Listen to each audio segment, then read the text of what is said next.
그 손목으로 뭘 더 그리겠어? 이혼 서류에 도장 찍을 손가락 하나면 충분하잖아. 폭우가 쏟아지는 쓰레기 매립지. 전 남편 태주의 구두굽 아래에서 하윤의 오른손이 처참하게 꺾였습니다. 그녀가 하루아침에 쓰레기장에 버려진 이유는 무엇일까요? 7년 전 무명이던 태주를 만나 자신의 눈과 손을 빌려 거장으로 만들어주던 순간 하윤은 몰랐습니다. 폭우 속에서 하윤은 부러진 손목을 움켜쥐었습니다. 그리고 처음으로 웃었습니다. 오늘의 사연을 시작하기 전에 무료인 구독과 좋아요 한번 눌러주신다면 행운과 건강이 늘 함께할 거예요. 시청하고 계신 지역을 댓글로 남겨주시면 그곳으로 따뜻한 마음 전하겠습니다. 하늘은 마치 구멍이 난 듯 장대비를 퍼붓고 있었습니다. 칠흑 같은 어둠 속 인천 외곽의 거대한 쓰레기 매립지는 악취와 빗소리가 뒤섞여 기괴한 소음을 만들어내고 있었죠. 그곳에 고급 검은색 세단 한 대가 멈춰 섰습니다. 질질 짜지 좀 마. 내가 자초한 일이잖아, 하윤아. 차 문이 열리고 한때 세상에서 가장 다정한 목소리로 사랑을 속삭였던 남편 최진혁이 내렸습니다. 그는 결벽증 환자처럼 구두에 진흙이 묻을까 까치발을 든 채 뒷좌석에서 짐짝처럼 묶여있던 나를 끌어내렸습니다. 내 몰골은 처참했습니다. 순백의 실크 드레스는 진흙과 피로 얼룩져 있었고 무엇보다 오른쪽 손목에서는 끊어진 힘줄 사이로 붉은 선혈이 쉼없이 흘러나오고 있었죠. 불과 1시간 전 내 절친 강유라가 조각칼로 내 손목을 그어버린 결과였습니다. 하윤아, 너무 원망하지 마. 내 손목이 멀쩡하면 언젠가 내가 이 그림들 사실은 내가 그렸다고 폭로할 거 아니야. 그 리스크를 우리가 어떻게 감당하겠니? 유라가 화려한 우산을 받쳐들고 차에서 내렸습니다. 그녀의 손가락에는 내가 밤을 새워 그린 위작을 팔아 산 10캐럿 다이아몬드 반지가 번쩍이고 있었습니다. 그녀는 내 턱을 구두 끝으로 치켜올리며 차갑게 미소 지었습니다. 넌 이제 화가 성하윤이 아니라 그냥 실종된 손목 병신이야. 내 그림은 영원히 내 이름으로 박물관에 걸릴 거고 내 남편은 이제 내 남자가 될 거야. 완벽한 신분 세탁이지, 안 그래? 너희들 천벌 받을 거야. 내 목소리는 빗소리에 묻혀 가냘프게 떨렸습니다. 진혁은 내 앞에 이혼 서류를 던졌습니다. 그리고 내 피 묻은 엄지손가락을 강제로 잡아찢게 했죠. 지장이 찍히는 순간 내 7년의 결혼 생활과 이름 그리고 화가로서의 삶이 공식적으로 소멸되었습니다. 버려. 진혁의 짧은 명령에 수행원들이 나를 악취나는 쓰레기 더미 속으로 밀어 넣었습니다. 폐가정과 썩은 음식물 쓰레기 사이로 내 몸이 굴러떨어졌습니다. 멀어지는 세단의 뒷모습을 보며 나는 정신을 잃어갔습니다. 손목의 고통보다 더 끔찍한 건 내가 진심으로 사랑했던 두 사람의 비웃음이었습니다. 하지만 신은 나를 완전히 버리지 않았습니다. 의식이 가물가물해지는 찰나 누군가의 낡은 장화가 내 시야에 들어왔습니다. 이런, 아직 숨이 붙어 있구먼. 세상이 버린 귀한 재능이 여기서 죽기엔 너무 아깝지.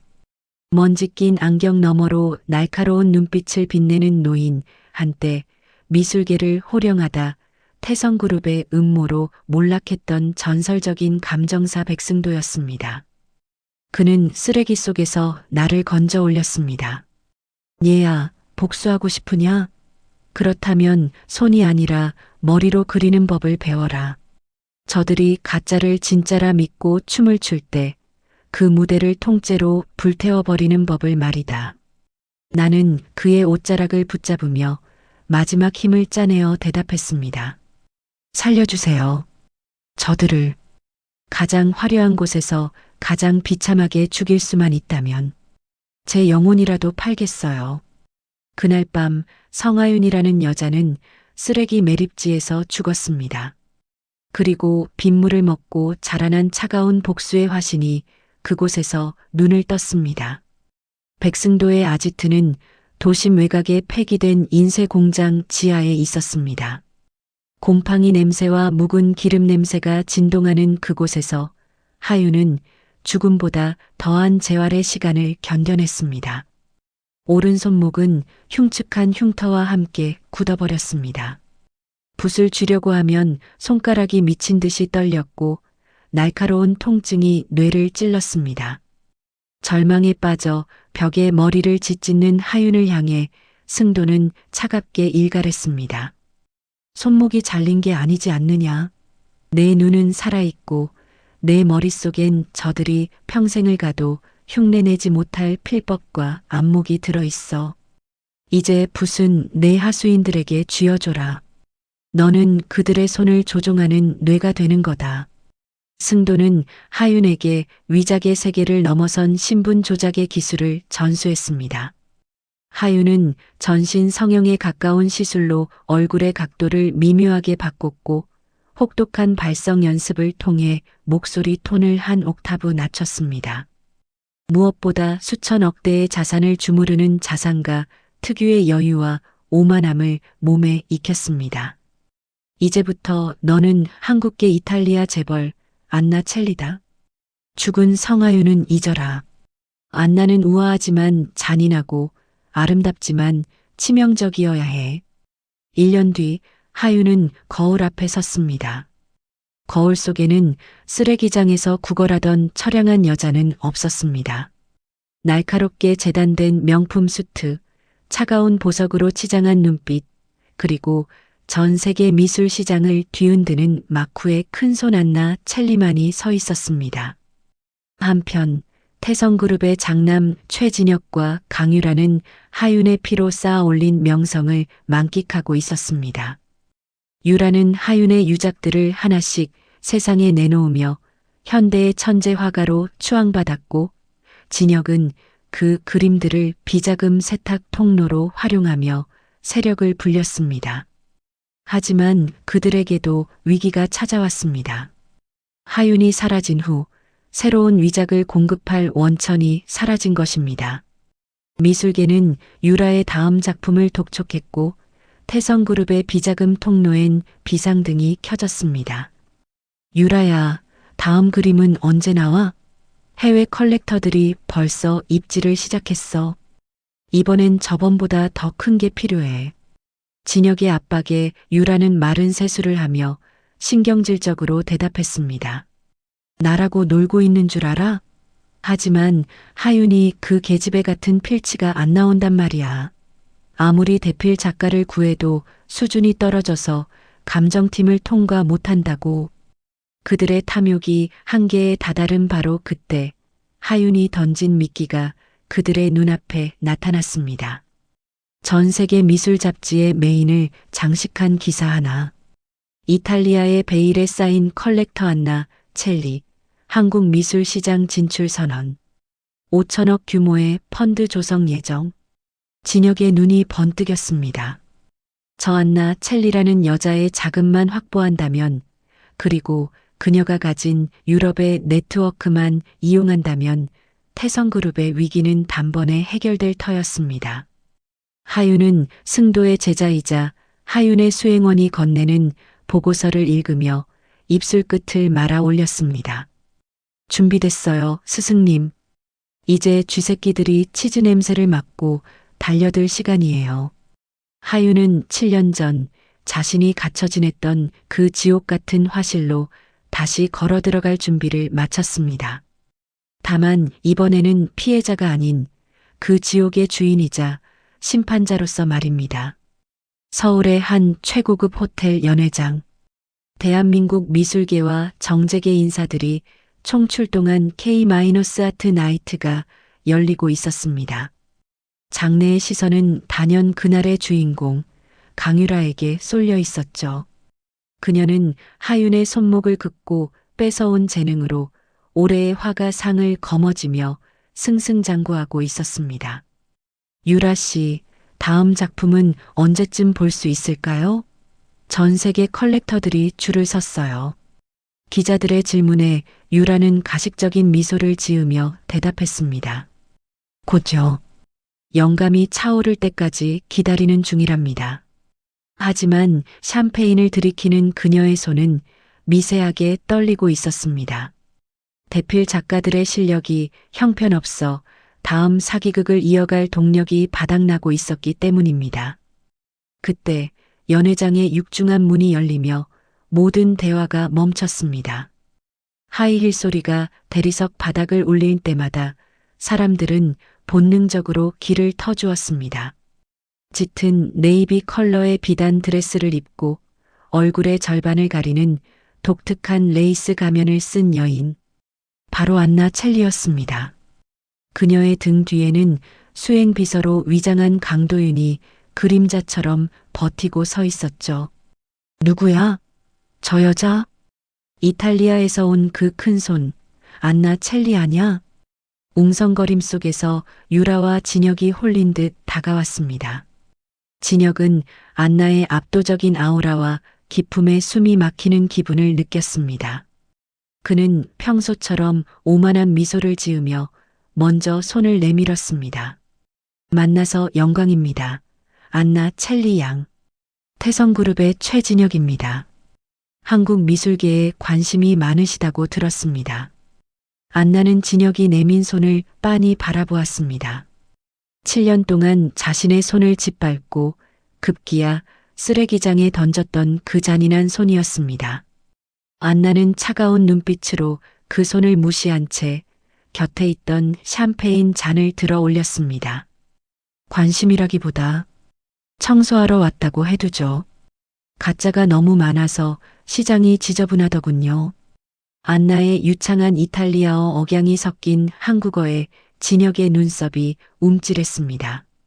곁에 있던 유라가 불쾌한 기색을 숨기며 끼어들었습니다. 가짜라니요, 안나 씨. 여기 제 작품들도 전시되어 있는데 말씀이 지나치시네요. 제가 바로 강유라입니다. 안나는 가면 너머로 유라를 훑어내렸습니다. 그리고 유라의 메인 작품인 붉은 침묵 앞으로 걸어갔습니다. 사실 그 그림은 하윤이 임신 초기 태중의 아이를 축복하며 그렸던 미완성작을 유라가 덧칠해 완성한 것이었습니다. 아, 이게 당신 그림인가요? 구도가 슬프네요. 마치 남의 옷을 훔쳐 입은 어린아이처럼 헐거워 보여요. 붓터치마다 망설임과 비겁함이 느껴지는 건 제 기분 탓일까요? 유라의 얼굴이 순식간에 불그락푸르락 달아올랐습니다. 뭐라고요? 당신이 뭘 안다고 감히 내 예술 세계를. 예술? 안나는 유라의 귓가에 다가가 나지막이 하지만 뼛속까지 시리게 속삭였습니다. 강유라 씨, 캔버스 뒤에 숨겨둔 비명소리가 여기까지 들리는데 그게 예술인가요? 아니면 범죄인가요? 유라는 숨이 턱 막혔습니다. 안나의 눈동자에서 순간적으로 스쳐 지나간 증오의 불꽃이 죽은 하윤의 눈빛과 겹쳐 보였기 때문입니다.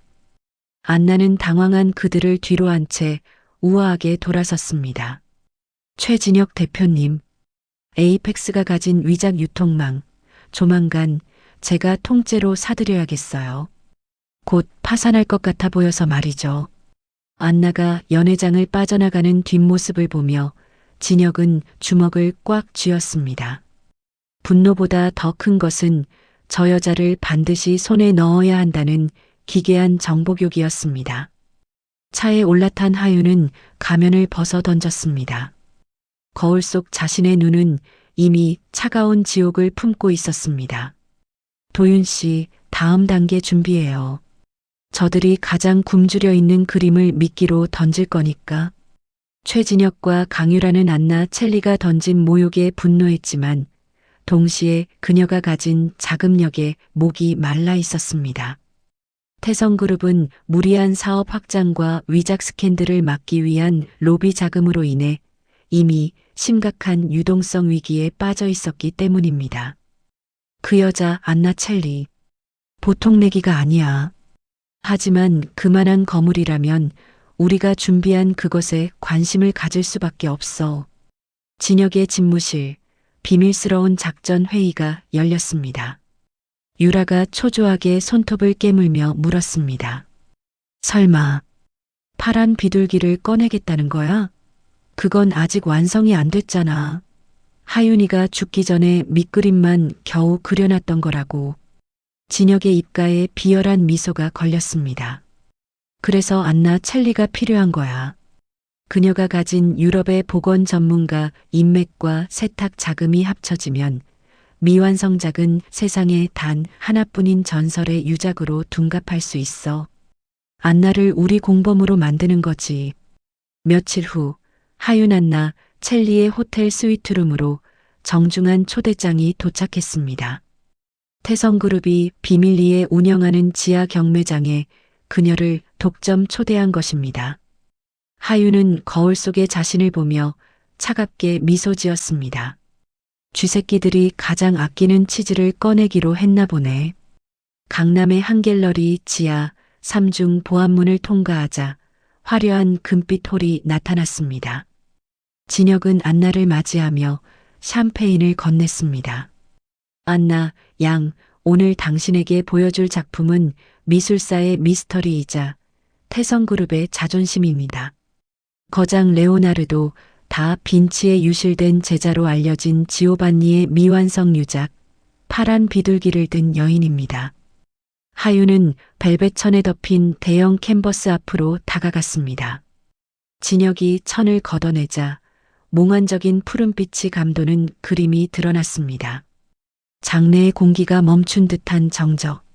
사실 그 그림은 하윤이 결혼 3주년 기념으로 진혁에게 선물하려다 그와 유라의 외도를 알게 된 날붓을 꺾었던 바로 그 그림이었습니다. 아름답군요. 하윤은 장갑을 낀 손으로 캔버스 표면을 스치듯 만졌습니다. 자신의 피와 땀 그리고 배신당한 눈물이 서린 필치. 그녀는 속으로 피를 흘리고 있었지만 겉으로는 누구보다 탐욕스러운 컬렉터의 눈빛을 연기했습니다. 하지만 미완성이네요. 왼쪽 하단의 배경 처리와 여인의 눈동자에 생명력이 부족해요. 이대로라면 시장 가치는 절반 이하일 텐데요. 진혁과 유라가 서로 눈짓을 교환했습니다. 유라가 한 걸음 다가오며 달콤하게 유혹했습니다. 역시 안나 첼리 양의 안목은 무섭군요. 그래서 제안하고 싶어요. 저희 태성의 기술력과 안나 양이 가진 유럽의 전설적인 마스터 보건가들을 매칭해 이 작품을 완성하는 프로젝트를요. 완성된 그림은 뉴욕 크리스티 경매에 올릴 겁니다. 예상 낙찰가는 최소 3천억입니다. 하윤은 잠시 고민하는 척하다가 고개를 끄덕였습니다. 좋아요. 단 조건이 있어요.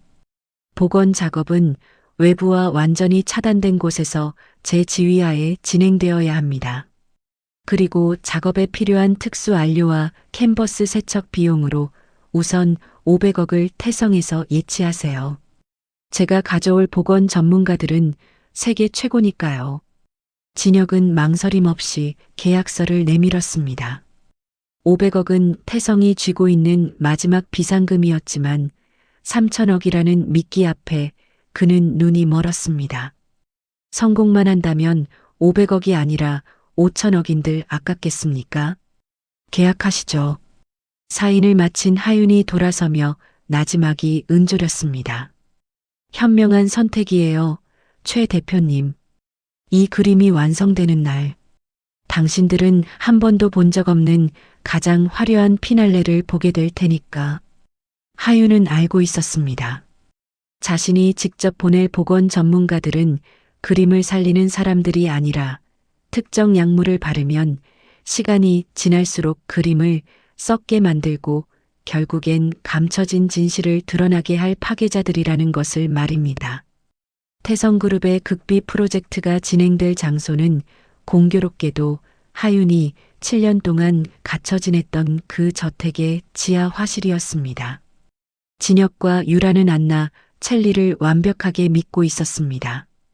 그들에게 안나는 위기를 탈출시켜줄 황금 동아줄이자 자신들의 범죄를 세탁해줄 거대한 세탁기였으니까요. 안나, 양 전문가들은 언제 도착합니까? 보안은 완벽하게 준비해뒀습니다. 진혁의 물음에 하윤은 선글라스를 벗으며 화실 안을 천천히 둘러보았습니다. 벽면의 곰팡이, 자국, 손톱으로 긁었던 구석의 흔적까지 그대로였습니다. 하윤은 가슴이 찢어지는 고통을 누르고 서늘하게 대답했습니다. 이미 도착했어요. 저기 서 있는 강도윤 비서가 바로 유럽 최고의 보건 가문 출신이죠. 그리고 나머지 팀원들은 원격으로 지시를 내릴 겁니다. 하윤은 유라에게 북과 특수 안료 상자를 건넸습니다. 유라 씨, 당신이 이 그림의 원작자로 되어 있으니 직접 마무리 터치를 하세요.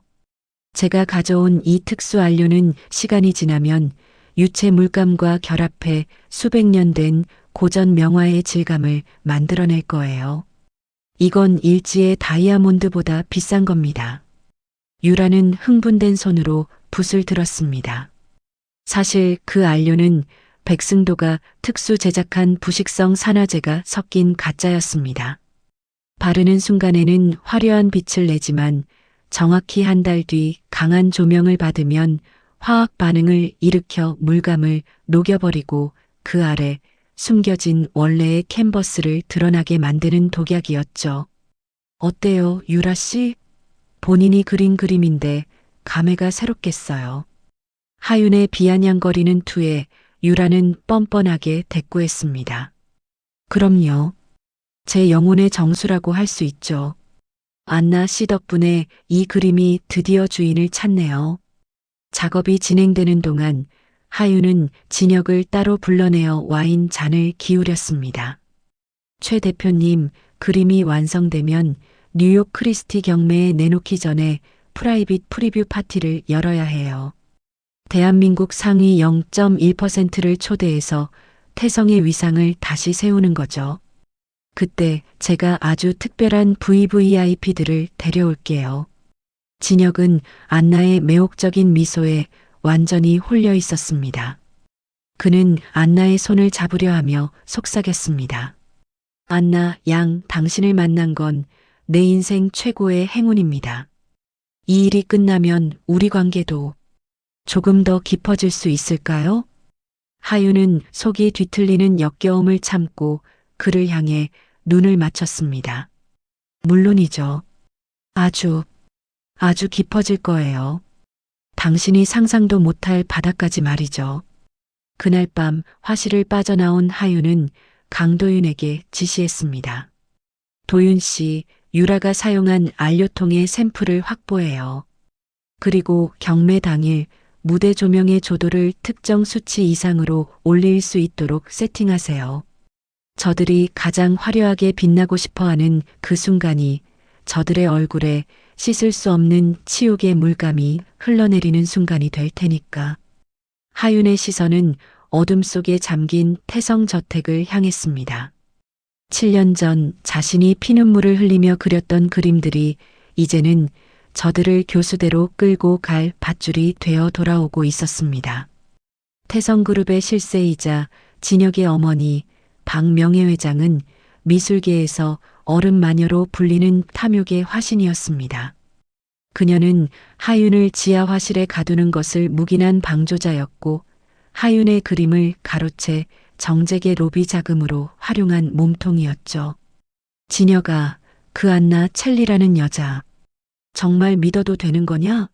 내 평생 사람 보는 눈 하나로 여기까지 왔는데 그 여자는 왠지 모르게 불길한 냄새가 나.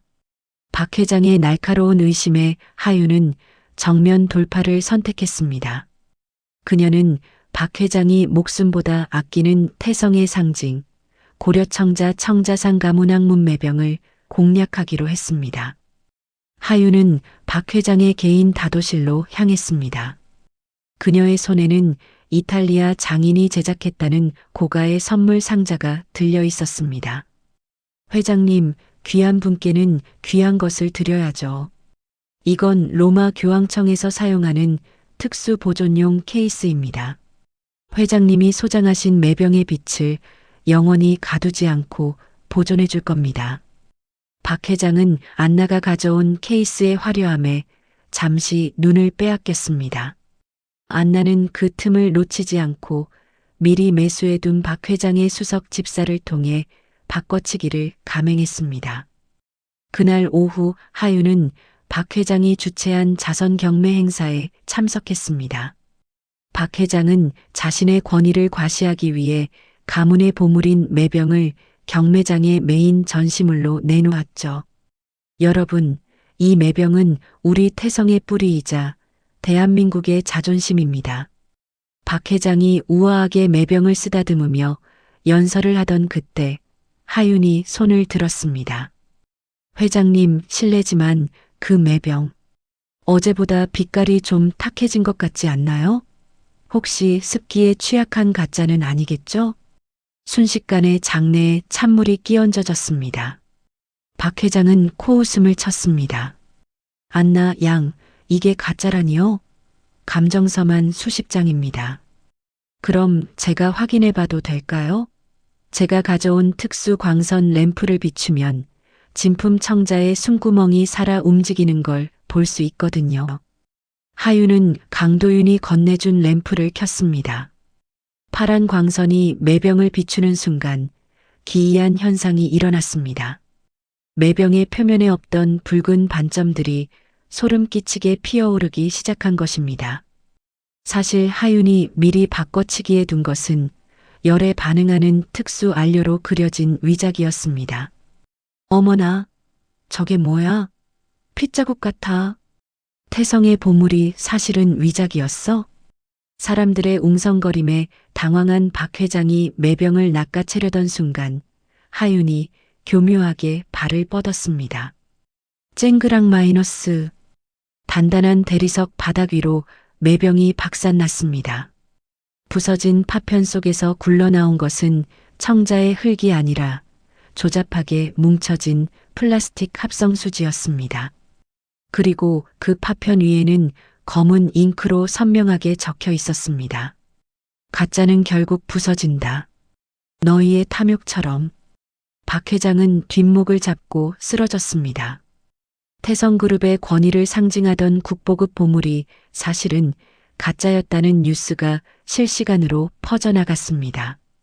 태성의 주가는 수직 하락했고 박 회장은 평생 쌓아온 명예가 한순간에 가루가 되는 치욕을 맛보았습니다. 무대 아래에서 무너지는 박 회장을 내려다보며 하윤은 차갑게 중얼거렸습니다. 이제 시작이에요, 어머니. 당신이 그토록 아끼던 태성이라는 껍데기, 제가 하나하나 다 깨뜨려 드릴게요. 박 명예회장의 쓰러짐과 주가 폭락으로 태성그룹은 그야말로 침몰하는 난파선이 되었습니다. 이 아수라장 속에서 최진혁의 본성이 고개를 들었습니다. 그는 가문을 지키기보다 자신을 이 지옥에서 건져줄 새로운 구원주를 잡기로 했습니다. 바로 안나 첼리였죠. 하윤은 이 틈을 놓치지 않고 진혁을 자신의 펜트하우스로 불러들였습니다. 은은한 조명과 최고급 와인, 그리고 하윤은 그가 좋아했던 향수 대신 아주 이질적이고 매혹적인 향을 두른 채 그를 맞이했습니다. 최 대표님, 어머니 일은 유감이에요. 하지만 비즈니스는 냉정해야죠. 태성이 무너지기 전에 안나 첼리 펀드가 모든 지분을 매수할 수도 있어요. 단 조건이 있죠. 하윤은 잔을 굴리며 진혁의 눈을 꿰뚫어 보았습니다. 진혁은 이미 안나의 돈과 미모, 그리고 그녀가 가진 권력에 완전히 중독된 상태였습니다. 어떤 조건입니까? 안나 양, 당신이 원하는 거라면 뭐든 하겠습니다. 내 곁에 서려면 주변이 깨끗해야 해요. 특히 그 천박한 화가 강유라 씨 말이에요. 그녀가 당신의 발목을 잡고 있는 한 전 태성에 1원도 투자할 생각이 없어요. 진혁의 눈동자가 흔들렸습니다. 하지만 망설임은 찰나였습니다. 그는 곧바로 차가운 미소를 지었습니다. 유라요?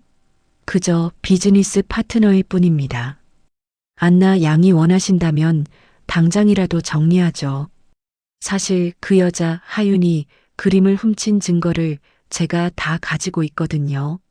언제든 매장할 수 있습니다.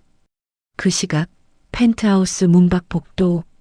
하윤이 미리 안나와의 은밀한 만남을 제보해 불러들인 강유라가 이 모든 대화를 도청기를 통해 듣고 있었습니다.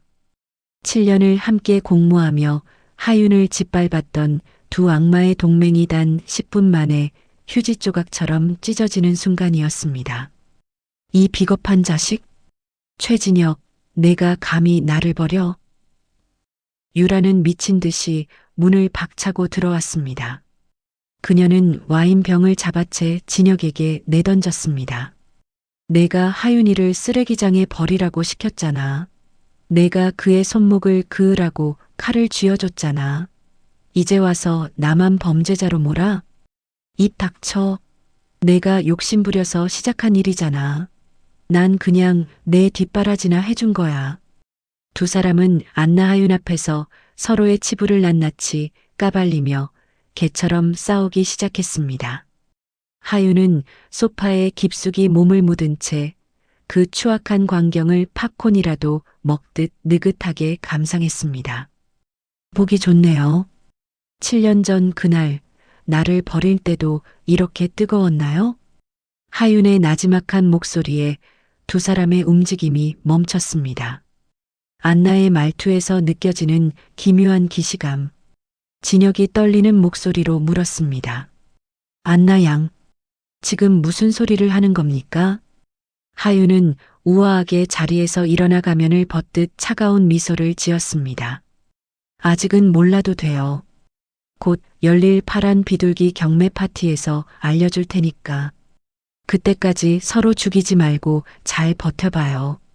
당신들이 그토록 원했던 그 천문학적인 돈이 당신들의 관뚜껑이 되는 걸 보여줄 테니. 하윤은 등을 돌려 침실로 향했습니다. 거실에는 서로를 증오의 눈빛으로 노려보는 두 마리의 짐승만이 남겨졌습니다. 이제 무대는 완성되었습니다. 드디어 운명의 날이 밝았습니다. 태성그룹 본사 최상층 홀은 전 세계에서 몰려든 컬렉터들과 취재진으로 인산인해를 이뤘습니다. 이번 경매는 태성의 회색 여부를 결정지을 마지막 승부처였고 메인 작품은 강유라가 완성했다는 지오반니의 파란 비둘기를 든 여인이었습니다. 진혁과 유라는 서로를 죽일 듯 미워하면서도 3천억 낙찰이라는 공통의 욕망 앞에 억지 미소를 지으며 카메라 앞에 섰습니다. 이 작품은 단순한 그림이 아닙니다. 인류 미술사의 잃어버린 조각이죠. 유라의 고양된 목소리와 함께 베일에 쌓여있던 그림이 공개되었습니다. 안나 첼리아윤가 제공한 특수 안료 덕분인지 그림은 그 어느 때보다 신비롭고 영롱한 푸른 빛을 내뿜고 있었습니다. 객석에서는 탄성이 터져나왔고 경매가는 순식간에 1,000억을 돌파했습니다. 1,500억, 2,000억, 네, 2,800억 나왔습니다. 경매사의 목소리가 격앙될수록 진혁의 입가엔 승리감에 젖은 미소가 번졌습니다.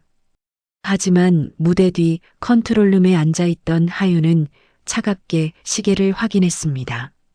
지금이에요, 도윤 씨. 조명 최대치로 올려요.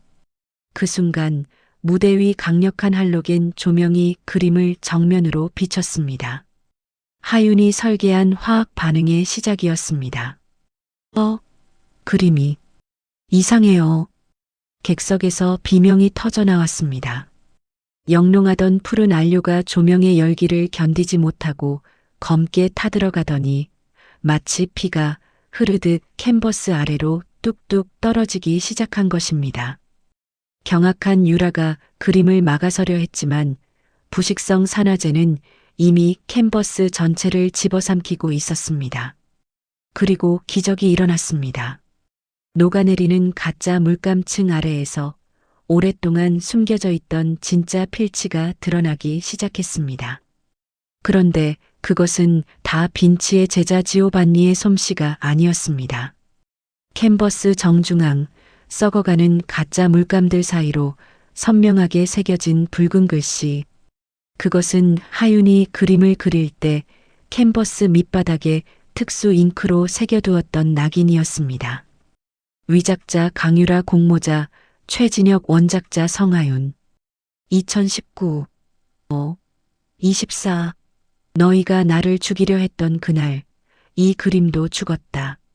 장내에 기괴한 정적이 흐른 뒤 기자들의 플래시가 광적으로 터졌습니다.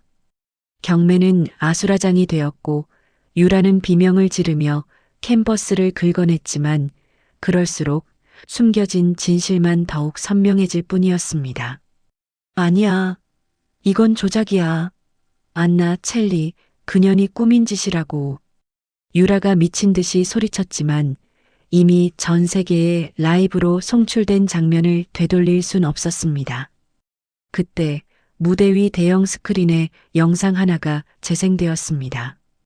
하윤의 펜트하우스에서 진혁과 유라가 서로의 범죄살인 교사, 위장 유통, 힘줄 절단을 자백하며 물고 뜯던 그 적나라한 영상이었습니다.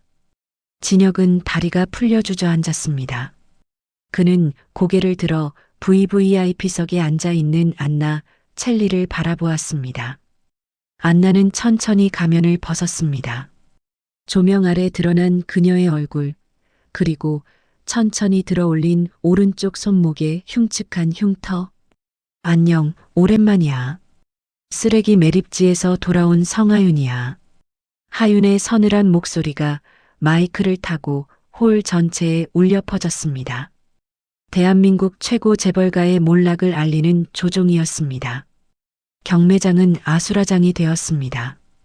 분노한 컬렉터들의 고함과 기자들의 질문 공세 속에서 최진혁과 강유라는 경찰에 연행되었습니다. 하지만 하윤은 거기서 멈추지 않았습니다.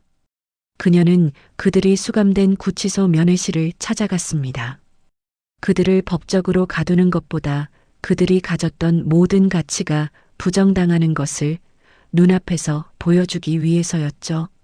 먼저 마주한 것은 강유라였습니다. 화려한 드레스 대신 수수함조차 사치스러운 죄수복을 입은 유라는 초췌했습니다. 하윤아, 내가 잘못했어. 우리 친구였잖아. 내가 내 손목 그렇게 만든 거 다 최진혁이 시켜서 그런 거야. 제발 합의 좀 해줘. 나 이대로 끝날 수 없어. 하윤은 유리창 너머로 유라를 물끄러미 바라보았습니다. 그리고 가방에서 도청 장치가 녹음된 볼펜 하나를 꺼내 책상 위에 올려두었습니다. 유라야, 넌 친구라는 단어를 입에 담을 자격이 없어. 내가 천재 화가로 칭송받던 그 7년 동안 난 지하에서 내 아이를 잃고 내 이름 뒤에 숨어 살았어. 이제 세상 모든 미술관에 있는 내 그림들은 위작이 아니라 범죄의 증거로 분류될 거야. 내 이름은 미술사가 아니라 범죄 수사 기록에 남게 되겠지. 유라가 비명을 지르며 유리창을 때렸지만 하윤은 무미건조하게 자리에서 일어났습니다. 내가 그토록 집착하던 그 명성, 내가 가장 추악한 방식으로 박제해줬어. 평생 그 악명 속에서 썩어가길 바라. 다음은 최진혁의 차례였습니다. 그는 여전히 현실을 부정하며 변호사를 찾고 있었습니다. 하윤아, 돈이지? 태성 지분 다 넣어줄게. 내 비자금 계좌 비밀번호도 알려줄게. 그러니까 제발 살인 교사 혐의만은 빼줘. 하윤은 진혁의 비굴한 제안에 피식 웃음을 터뜨렸습니다. 진혁 씨, 당신이 나한테 준 그 500억 예치금 기억나?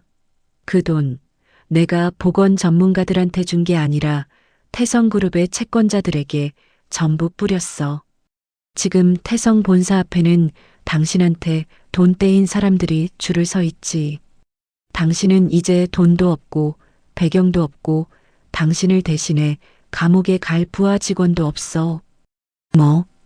뭐야?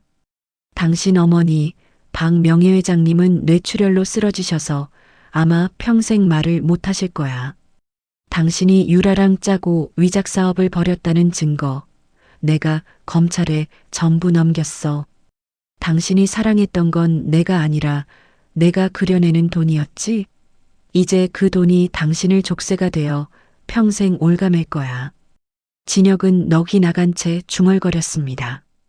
하윤은 마지막으로 그에게 사진 한 장을 보여주었습니다. 그것은 하윤이 쓰레기 매립지에서 발견되었던 날의 사진과 지금 당당하게 서 있는 하윤의 모습이 대비된 사진이었습니다. 당신은 나를 쓰레기 더미에 버렸지만 난 그 쓰레기 속에서 진실을 캐냈어. 이제 당신이 그 쓰레기 더미 속에서 평생 살 차례야. 하윤은 뒤도 돌아보지 않고 면회실을 나왔습니다. 복수의 끝은 허무할 줄 알았지만 가슴속을 짓누르던 거대한 바위가 사라진 듯 시원한 바람이 불어왔습니다. 태성그룹의 파산과 최진혁, 강유라의 구속은 대한민국을 뒤흔든 세기의 스캔들로 기록되었습니다. 하지만 대중의 관심이 사그라질 무렵 사람들은 한 이름에 다시 주목하기 시작했습니다. 죽은 줄 알았던 그러나 죽음보다 더한 지옥을 견디고 돌아온 화가 성하윤이었습니다. 하윤은 태성의 자산 중 일부를 환수하여 재단법인 하윤을 설립했습니다. 그곳은 재능은 있지만 배경이 없는 어린 예술가들을 보호하고 위작의 굴레에서 고통받는 화가들을 구제하는 안식처가 되었습니다. 1년 뒤 평창동의 어느 조용한 갤러리.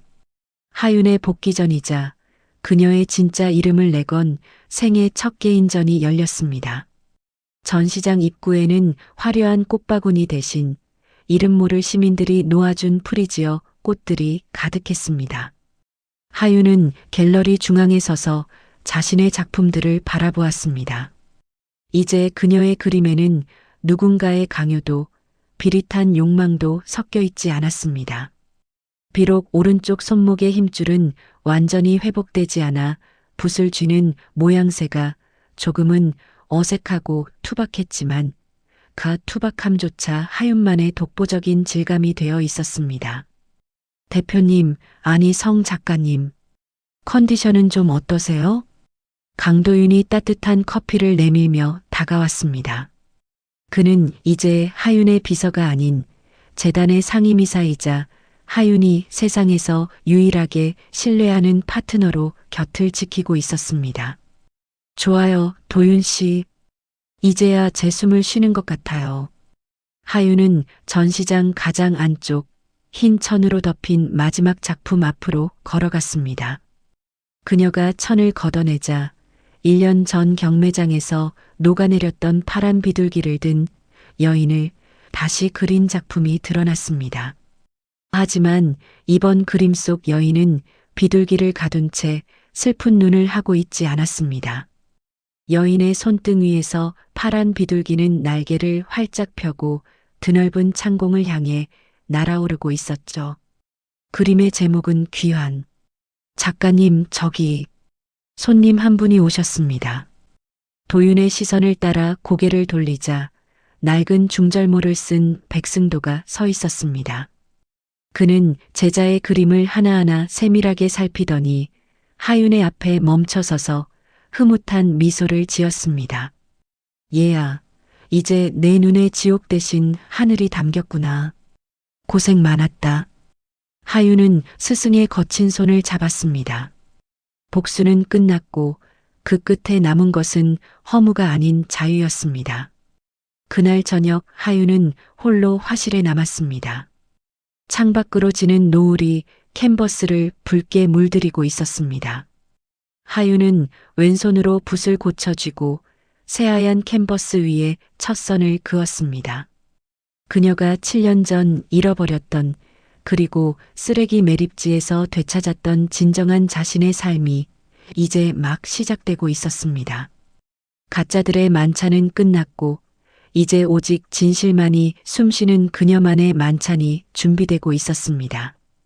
하윤의 입가에 핀 미소는 세상에서 가장 아름답고도 단단한 예술이었습니다.